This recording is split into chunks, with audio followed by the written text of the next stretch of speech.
नमस्कार विद्यार्थियों, हम बात कर रहे हैं रीट पात्रता परीक्षा 2025 का जो पेपर हुआ है कल और परसों।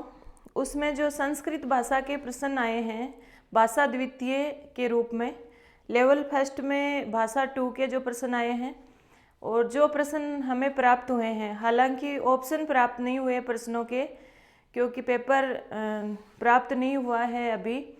तो जो प्रश्न हैं जो विद्यार्थियों के द्वारा प्राप्त हुए हैं उन्हीं प्रश्नों पर हम चर्चा करते हैं और उनका जो सही उत्तर क्या होगा उस पर बात करते हैं। देखिए, कल 28 जनवरी को जो पेपर हुआ था उसमें द्वितीय पारी का जो पेपर था उसके कुछ प्रश्न हैं। देखिए, गद्यांश के प्रश्न है ये, और चूँकि व्याकरण के प्रश्न है तो गद्यांश को देखने की हमें आवश्यकता नहीं है और गद्यांश पेपर आने पर ही हमें गद्यांश और पद्यांश प्राप्त होते हैं, लेकिन जो विद्यार्थियों ने बताए हैं उन्हीं के आधार पर हम प्रश्नों की बात कर रहे हैं। देखिए क्या है, शब्द है त्यागेनेव और इसका क्या पूछा है, यहाँ पूछा है इत्यत्र संधि कह। त्यागेन आयु में संधि कौन सी है? अब इसमें यण संधि, गुण संधि, वृद्धि संधि सारी है, स्वर संधि चारों ऑप्शन होंगे। तो अब आप देख रहे हैं हमने बात की थी कि ऐ और औ की मात्रा बीच में आए तो कौन सी संधि हो जाएगी? वृद्धि संधि हो जाएगी। और हमें क्या करना है, इस ऐ की मात्रा को अलग करना था, बस ये ऐ की मात्रा अलग हो गई। और ऐ किसका बनता है? ए और ए का। हम बाद में मात्रा छोटी बड़ी लगाएंगे, पहले ए और ए। अब देखो त्यागेन में ए मिलाएंगे तो त्यागेन और एव, ये इसका संधि विच्छेद हो जाएगा। तो हमने बात की थी कि दोनों तरफ सार्थक टुकड़े हमें प्राप्त होने चाहिए। तो त्यागेन यानी त्याग के द्वारा ही, एव यानी ही, दोनों के दोनों सार्थक हैं। और इसमें वैसे संधि विच्छेद पूछा ही नहीं है, पूछा क्या है, सिर्फ संधि का नाम पूछा है। तो संधि का नाम क्या हो जाएगा अपना? वृद्धि संधि हो जाएगा। ठीक है, तो कौन सी संधि है?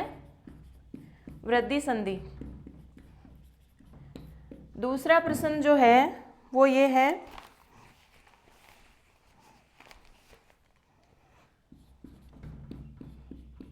गद्यांश के प्रश्न है ये सारे के सारे। त्यागो ही अस्या एको महामंत्र है। त्यागो ही अस्या एको महामंत्र है, इसमें क्या पूछा है? प्रश्न है अव्यय पदम किम। ये जो वाक्य है उसमें अव्यय पद क्या होगा? तो देखो, त्याग अव्यय पद नहीं हो सकता क्योंकि इसमें अभी अभी आपने देखा त्यागेन, इसके हर विभक्ति में रूप बदलते हैं, त्यागम, त्यागेन, त्यागस्य। अस्या जो है ये इदम शब्द का रूप है, अस्य यानी इसका, अनयो इन दोनों का, इस तरह से इसके भी रूप बदलते हैं। एक संख्यावाची शब्द है, इसके भी रूप बदलते हैं। महामंत्र है, मंत्र के भी रूप बदलते हैं और महा इसका विशेषण है, मंत्र है, मंत्रेषु मंत्राणाम। अब आप देख रहे हैं ही जो है इसका रूप नहीं बदलेगा, ये अविकारी शब्द है और हमने अपनी क्लास में पढ़ा भी था।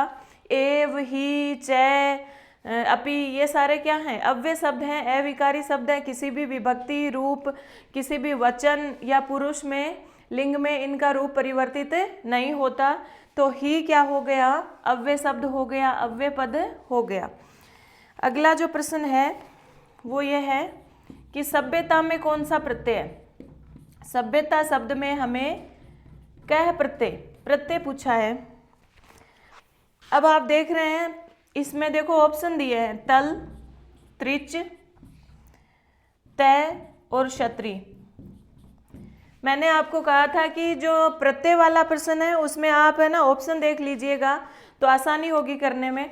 अब देखो इसमें जो देख रहे हैं, अब सभ्य जो है ना, सभ्य के आगे ता लगा हुआ है। अब जो सभ्य है वो शब्द है, आपको पता है सभ्य धातु नहीं है, यहाँ पर शब्द है। और त्रिच, तय और क्षत्रि तीनों प्रत्यय धातु से लगने वाले हैं, यानी तीनों तीनों कृत प्रत्यय। तो ये अपने आप ही तीनों ऑप्शन कट हो गए। और बचा क्या, तल प्रत्यय, जो कि शब्द से लगता है, और शब्द से लग करके तल प्रत्यय में तय शेष रहता है और स्त्रीलिंग में ता बन जाता है। और तल प्रत्यय से बने हुए शब्द क्या होते हैं, स्त्रीलिंग होते हैं। और हमने देखा था कि सभ्यता, मनुष्यता, शिशुता, गुरुता, लघुता, ये सारे शब्द, सारे स्त्रीलिंग शब्द किस प्रत्यय से बनते हैं, तल प्रत्यय से बनते हैं। तो इसमें तल प्रत्यय वाला ऑप्शन राइट हो जाएगा। अगला जो प्रश्न है हमारा वो है निज स्वार्थानाम। एकदम सरल प्रश्न है, कुछ भी दिक्कत वाली बात ही नहीं है अगर आपने थोड़ा सा नॉर्मली भी अध्ययन किया है चीज़ों का।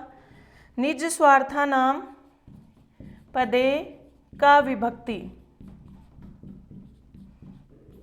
निज स्वार्थानाम पदे का विभक्ति, विभक्ति पूछी है। अब आप देख रहे हैं स्वार्थान, निज यानी अपना, स्वार्थ यानी स्वार्थ। अब स्वार्थ शब्द है, स्वार्थ शब्द है और ये स्वार्थान बन गया है। तो आप देखेंगे रामः रामौ रामान और स्वार्थान, तो राम शब्द के रूप भी याद हैं तो आराम से कर लोगे इसको।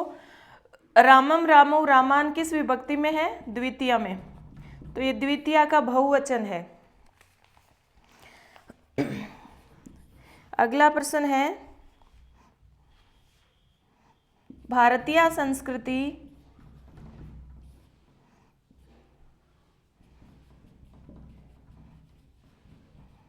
भारतीय संस्कृतिस्तु सर्वथा शिक्षयति। भारतीय संस्कृतिस्तु सर्वथा शिक्षयति, इसमें उसने हमें विशेषण पद पूछा है कि इस वाक्य में विशेषण पद कौन सा होगा।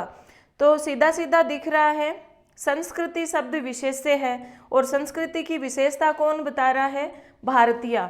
कौन सी संस्कृति, भारतीय संस्कृति, ठीक है। तो विशेषण पद क्या हो जाएगा, भारतीय।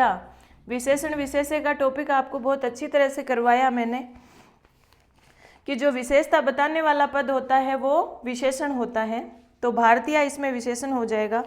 अगला जो प्रश्न है वो ये है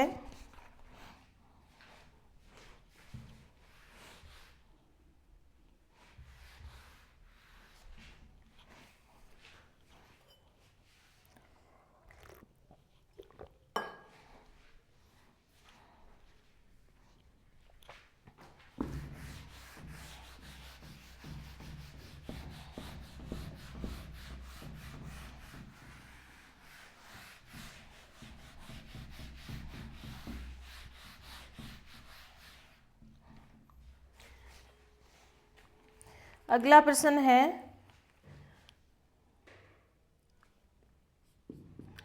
कस्य सिद्धान्तस्य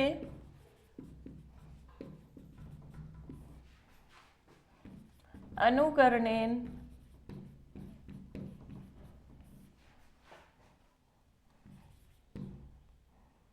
छात्रा स्वयं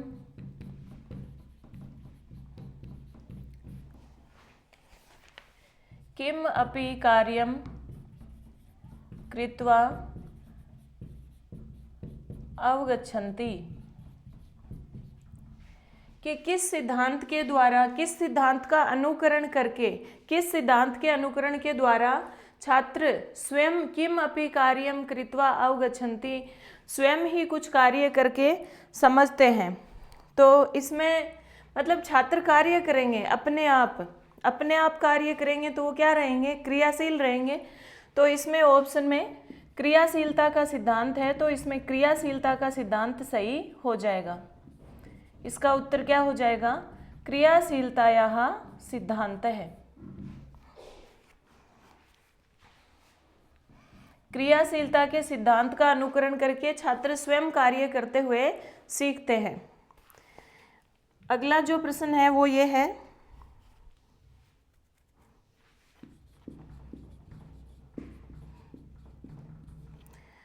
संप्रेषण आधारित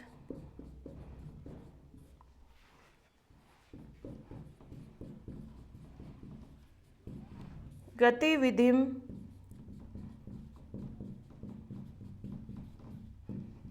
संपादितुं कस्य यन्त्रस्य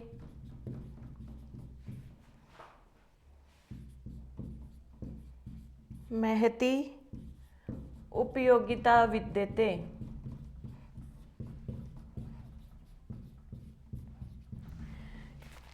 प्रश्न पूछा है कि संप्रेषण आधारित गतिविधि को पूर्ण करने के लिए किस यंत्र की उपयोगिता है।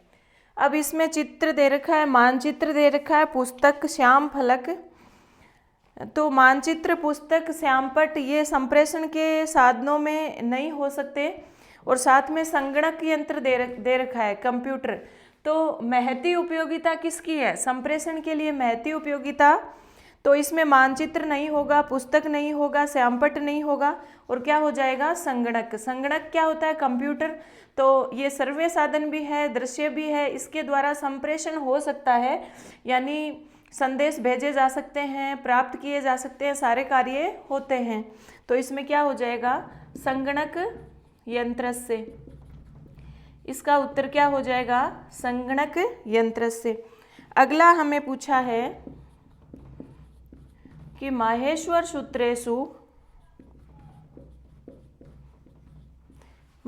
सूत्रेषु अक प्रत्याहारस्य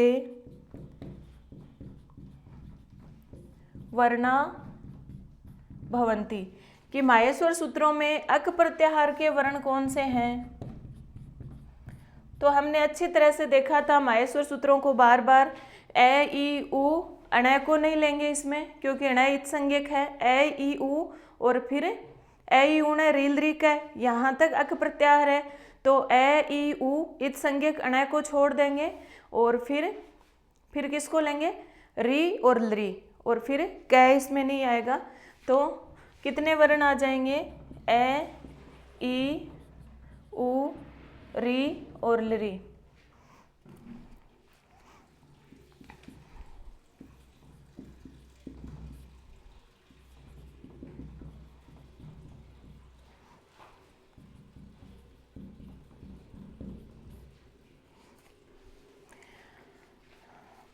प्रातः है, फिर यहाँ पर 5:45 है, और वादने यानी बजे, उसके आगे उत्तिष्ठामि या विद्यालयम गच्छामि जो कुछ भी है वो दिया हुआ है। हमें पूछा है वो क्या है? 5:45 का संस्कृत रूप इसने पूछा है। तो हमने बात की थी कि जो 5:45 का मतलब, यानी कोई भी समय बजकर 45 मिनट होते हैं तो उसका मतलब होता है पौण, और वो पौण किस में जाता है? आगे वाले समय से 15 मिनट कम होता है। तो पौण के लिए हम पादोन शब्द का प्रयोग करेंगे, और ये क्या होगा? षड्वादने। ठीक है, ऑप्शन में अगर षट्वादने और षड्वादने दोनों है तो षड्वादने सही होगा। क्यों सही होगा? क्योंकि आगे है ना वह है, और जलाम जशो अंते सूत्र से षट के ट को जस्तव होकर के ड हो जाएगा, और षड्वादने, पादोन षड्वादने। ठीक है, तो इसका उत्तर क्या हो जाएगा? पादोन षड्वादने। षट्वादने नहीं सही होगा, क्योंकि आपको बताया था कि संधि का ध्यान रखना है। किसी भी मतलब भले ही आप संख्या ज्ञान कर रहे हो, संख्या ज्ञान का प्रश्न हो चाहे समय ज्ञान का प्रश्न हो, अगर संधि हो रही है तो वो संधि आपको करनी है वहाँ पर, और संधि युक्त पद ही सही होगा। तो यहाँ जस्तव संधि हो रही है। सट का मतलब 6 होता है, लेकिन आगे वादने होने पर सट क्या ट है वो ड में बदल जाएगा, तृतीय वर्ण में बदल जाएगा, और जस्तव हो जाएगा।